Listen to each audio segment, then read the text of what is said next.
Continue to make God, number one, that love can die. And at least will become dormant. Will become dormant. So we need to always keep God number one. When we read in the gospel today, it says, "He who finds his life will lose it, and he who loses his life for my sake will find it." He's telling us that those people who will choose to save their own mortal lives, rather than sacrificing them for the sake of Christ, will lose their soul. While those willing to see their lives sacrificed for the sake of Christ and the gospel will gain eternal life. You know, we Christians, we Catholics, are called to live sacramental life. Sacramental life. But if we treat those sacraments like a ritual, like something we do, because we have to check, like Father says, to check the mark. If we do that to check marks, then that is not going to do anything for us. We have to have the right disposition of the heart. So we have to give our hearts fully to God. If we have other gods besides the real God, pleasure, money, wealth, honor, you name it, even our children can become a god.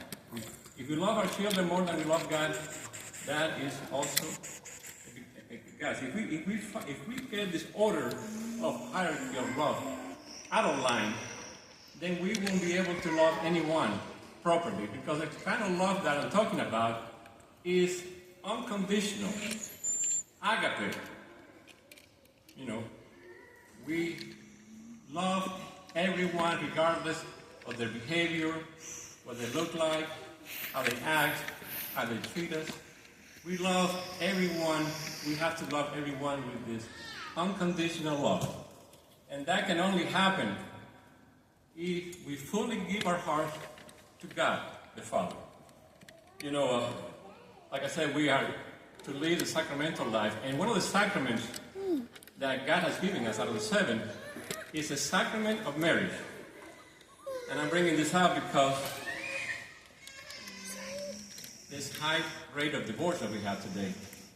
We were created in the image and likeness of God to be like Him, to treat each other like Him, and He's giving us this sacrament of marriage so that we can learn how to love, so we can learn how to sacrifice, and so that we can learn how to raise families. And, you know, the family is the glue that keeps society together. Strong families, a strong society. Weak families, weak society. But today, I'm sorry to say, the family is struggling, hurting. 40% of divorces for first marriage, 60% for second marriages, and over 70% for third marriages. And who suffers the most are the children. We have right now high school students, 40% of high school students are going through depression. And there's a high rate of suicide. There's a high rate of suicide. When I'm talking about divorce here, please, if you have been divorced, when any of you here, sometimes there's no option than separate. If you have a husband, for example, that comes drunk every night and beats your wife, beats the children every night, steals the money and spends them on alcohol, there's no option than to separate. But that's not the norm. The norm, I think, most divorces are caused because people get this hierarchy of love out of sequence. St. Thomas of Aquino said, we love God first, we love ourselves next, we love our spouses next, we love our children and parents, our relatives, our friends, and our neighbor. That's the order of love that we must follow. If we don't follow the love order, divorces will come. Breakups will come. God first, always first. I remember when I was college, a long time ago. I'm going to be 69 in a couple of weeks. So that was 40 years ago, and my memory is gone. I'm telling you, I forget everything. Sorry to say, I'm ashamed to say, but everything I forget now. And but there's some things I never forget. And one of the things I never forget is one day I was going to school in the car, listening to this Christian station, to this child psychologist. And he was saying something I've never forgotten. He goes, as parents, we're going to make many mistakes raising our children, many. But if the parents love God and then they love each other next, almost any mistake can be overcome. Almost any mistake can be overcome. It's so important for the parents to show that they love God and they love each other to the children. I'll give you an example of my own life on this. I was blessed to have good parents, very good parents. The older I get, the more I recognize how good they were. And so they were amazingly never argue or criticize each other or fight in front of us. They may have done it behind closed doors, but my sister and I never saw them fight, argue, or criticize each other. But on the other hand, they were not very affectionate. They didn't kiss each other much, they didn't hug each other much. So, but I knew they loved each other, I knew they loved me. And I remember I was about 5 years old when this happened.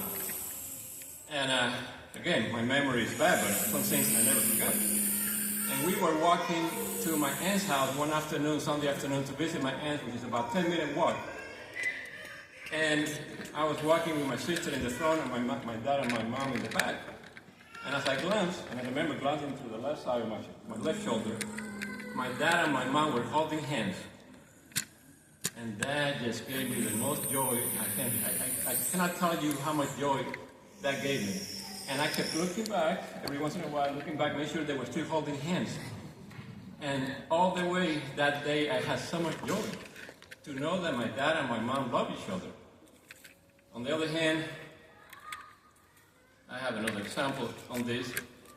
I was in college, and at the time we were struggling. We just came from Spain. We had no money. We spoke no English. Some people say I still don't speak English, but my mom became the breadwinner of the house. My mom was a lot younger than my dad. My dad was in his 60s when we came from Spain, and he had some health issues, so he couldn't work much. So my mom became the breadwinner of the house. My sister and I were working part-time, but we were going to school, so we couldn't work a lot of hours. And my mom was through a lot of stress. She was going through a lot of stress in her life at this time. She's being taken over, being the man of the house. And we had a family gathering one day at one of my relatives, and my mom says something negative about my dad. Nothing that bad. It wasn't that bad what she said, but he made me so angry. Made me so angry that my mom would say something negative in public about my dad. And I'm telling you, I'm not the exception. I think most of us want our parents to love each other.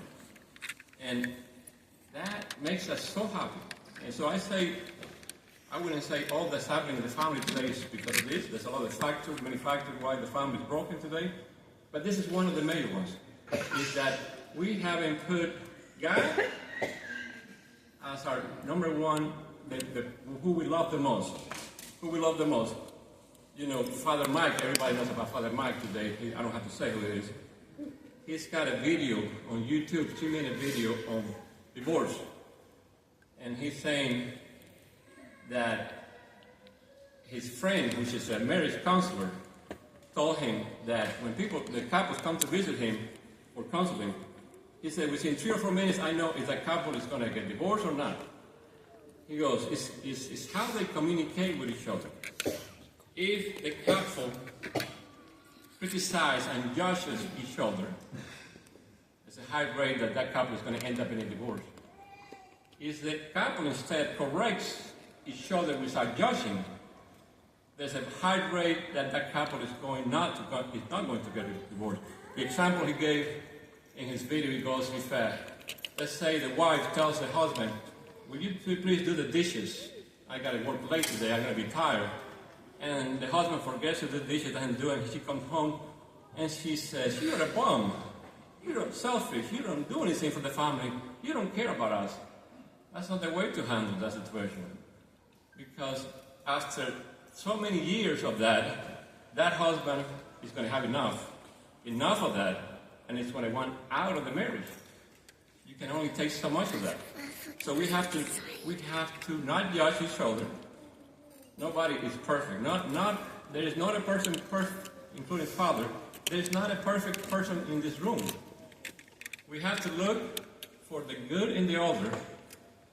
We have to give always the benefit of the doubt. This is Catholic teaching 101 I'm giving you. We always look for the benefit of the doubt on the other person. We always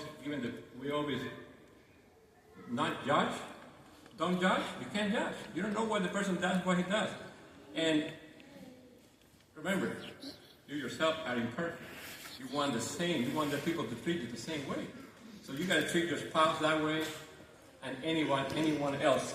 You know, Mother Teresa said, if you judge people, you won't have time to love them.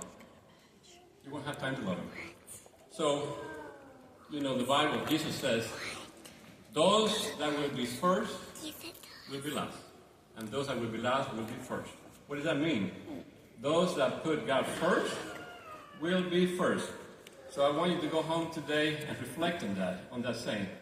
Those who put God first will be first. May God bless you. Don't forget that I love you.